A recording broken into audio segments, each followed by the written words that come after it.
जिस दुनिया में हम रहते हैं वो हमें विशालकाय लगती है और शायद अपने जीवन काल में ज़्यादातर लोग इस दुनिया को ही एक्सप्लोर नहीं कर पाते। लेकिन अगर पूरी सृष्टि की तुलना में हमारी धरती को देखा जाए तो ये सुई की नोक बराबर भी नहीं है।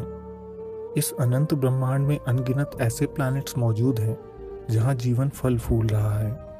हमारी धरती के अलावा किसी भी ग्रह में मौजूद जीवन को हम एलियन लाइफ कहते हैं।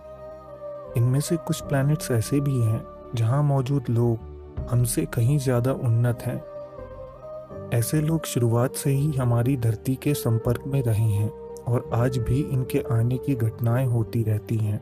लेकिन हमारी ही दुनिया में एक ऐसी अज्ञात ऑर्गेनाइजेशन है जो नहीं चाहती कि हमें एलियंस के बारे में कुछ भी पता चले। ये लोग हर उस व्यक्ति के पास जाते हैं जिसने एलियंस की गतिविधियों को देखा हो या फिर उनकी रिसर्च में लगे हों। इन्हें मैन इन ब्लैक कहा जाता है क्योंकि ये अक्सर काले कपड़ों में लोगों के सामने आए हैं और हमेशा ये लोगों पर एलियंस से संबंधित सारे सबूत मिटाने का दबाव डालते आए हैं। आज के एपिसोड में हम मैन इन ब्लैक के साथ हुए लोगों के सच्चे एनकाउंटर्स की बात करने वाले हैं, तो वीडियो को अंत तक जरूर देखिएगा। दोस्तों, मैन इन ब्लैक से लोगों का सामना कब से हो रहा है ये तो कोई नहीं बता सकता, लेकिन शुरुआत में पहला किस्सा ईयर 1947 में ऑफिशियली रिपोर्ट किया गया था। इस दौरान कोल्ड वॉर की स्थिति बनी हुई थी और बहुत से लोगों ने फ्लाइंग ऑब्जेक्ट्स देखने की बात की थी। यूएस गवर्नमेंट और जांच एजेंसीज खास तौर पर सभी रिपोर्ट्स को इन्वेस्टिगेट कर रहे थे क्योंकि उन्हें डर था कि शायद उनके दुश्मन ने उन्हें स्पाई करने के लिए ये फ्लाइंग सॉसर्स भेजे हों।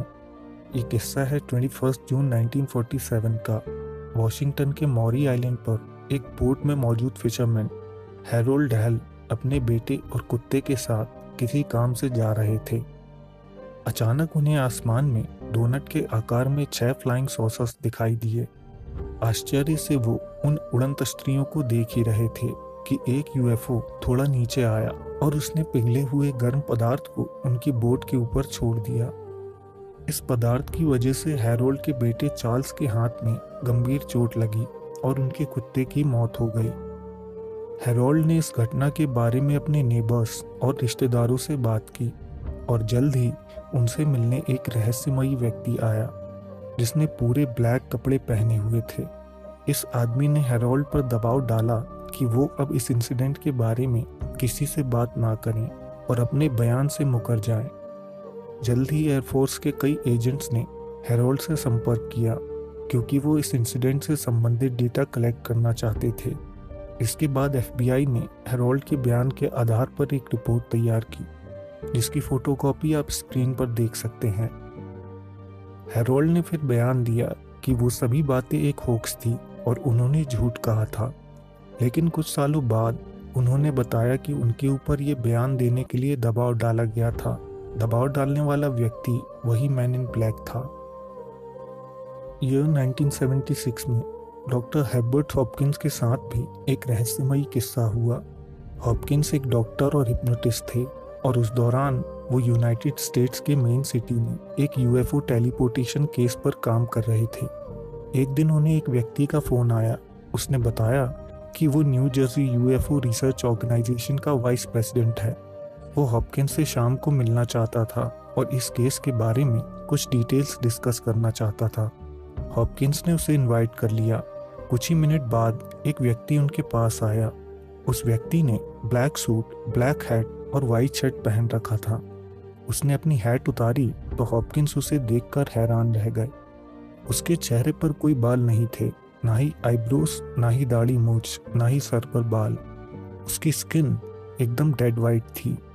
उसने हॉपकिंस से कहा कि उनकी पॉकेट में 2 कॉइन्स हैं और ये बात सच निकली। फिर उसने हॉपकिंस से एक कॉइन अपने हाथ में लेने के लिए कहा। हॉपकिंस के देखते ही देखते वो कॉइन उनके हाथ से फेड होकर इनविजिबल हो गया। उसने हॉपकिंस को धमकाया और यूएफओ से संबंधित सारे सबूत डिस्ट्रॉय करने के लिए कहा। उसने हॉपकिंस से ये भी कहा कि वो किसी से भी अब यूएफओस के बारे में बात नहीं करेंगे। उसने हॉपकिंस से पूछा कि क्या वो यूएफओ एब्डक्टी बैरनी हेल के बारे में जानते हैं। हॉपकिंस ने बताया कि वो कुछ साल पहले मर चुका है। तभी उस व्यक्ति ने हॉपकिंस से कहा, Bernie didn't have a heart just like you no longer have a coin. Hopkins समझ गए कि इन्हीं लोगों ने बर्नी को मारा है और फिर उन्होंने यूएफओ से संबंधित सारे सबूत नष्ट कर दिए। इसके बाद भी कई दिनों तक हॉपकिंस की फ़ोन लाइंस डिस्टर्ब थी, जैसे कोई उन्हें टैप कर रहा हो। इसके बाद यूनाइटेड किंगडम के सोलवे से भी एक किस्सा सामने आया। सोलवे फोर्थ इंग्लैंड और स्कॉटलैंड के बॉर्डर पर मौजूद है।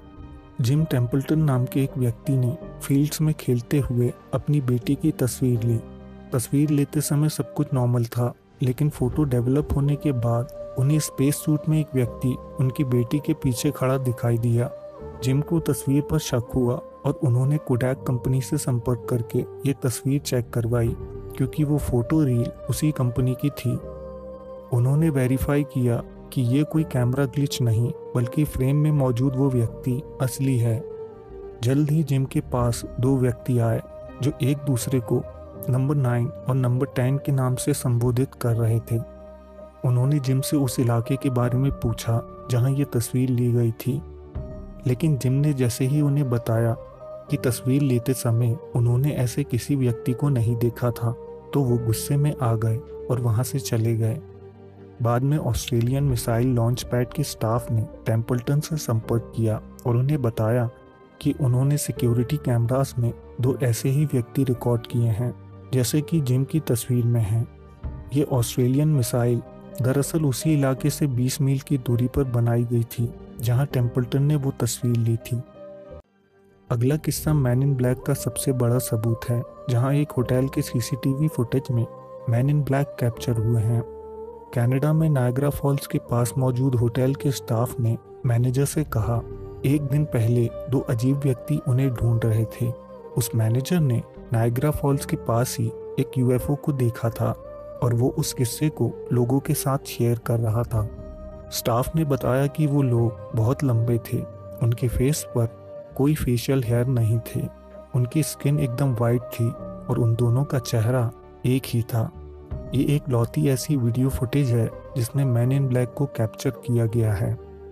दोस्तों, मैन इन ब्लैक की साइटिंग्स के सैकड़ों किस्से हो चुके हैं और अक्सर होते भी रहते हैं। हम आज तक ये नहीं जान पाए हैं कि आखिर ये लोग कौन हैं, किस ऑर्गेनाइजेशन के लिए काम करते हैं और आखिर ये क्यों एलियंस के अस्तित्व को हमसे छुपाना चाहते हैं। आज के एपिसोड में बस इतना ही। कमेंट्स में मैन इन ब्लैक के बारे में अपनी राय दीजिए। अगर एपिसोड अच्छा लगा हो तो लाइक करें और अगर आप चाहें तो हमारे चैनल को सब्सक्राइब भी कर सकते हैं। हम जल्द आपसे एक नए एपिसोड के साथ मिलेंगे। धन्यवाद।